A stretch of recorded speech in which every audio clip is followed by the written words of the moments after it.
আজি আলহী আহিছে দুলিয়াজানৰ পৰা আৰু এয়া মানুহজনে আলহী পোৱাৰ আগতে হাঁহ এটা মাৰি থৈছে আৰু এইফালে পাখিবোৰ পুৰি আছে আৰু এতিয়া আলহী পালেহি এয়া চাহ দিছো খাবলে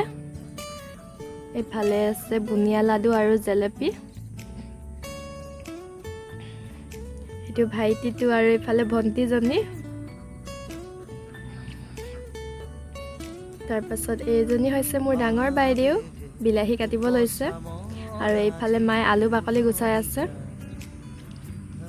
আৰু এয়া দাদাই গাহৰি বনাব লৈছে গাহৰি যেহেতু পাকঘৰত নভৰাই সেই কাৰণে বাহিৰতে সকলোবোৰ যোগাৰ কৰি দিছে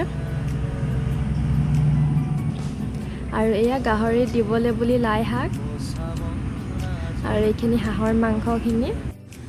ইয়াত দিবৰ কাৰণে পানী কোমোৰা আৰু আলু কাটি দিছো আৰু খানা ৰেডি হৈ গ'ল এতিয়া ভাতটো বাঢ়ি ললো আৰু এইফালে হাঁহৰ মাংস আৰু পানী কোমোৰা দেখিছনে ইমান ধুনীয়াকৈ বনালে সকলোবোৰ দাদাই বনালে আৰু এইখিনি হৈছে ডাল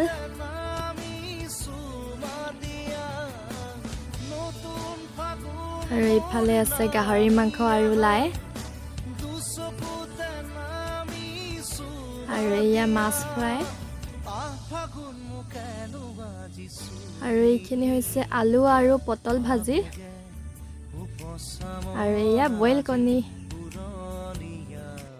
থালিখন ধুনীয়াকৈ সজাই ললো আৰু সকলোৱে ভাত সাজ আজি এনেকৈয়ে খালো খাই কিন্তু বিৰাতে ভাল লাগিল দেই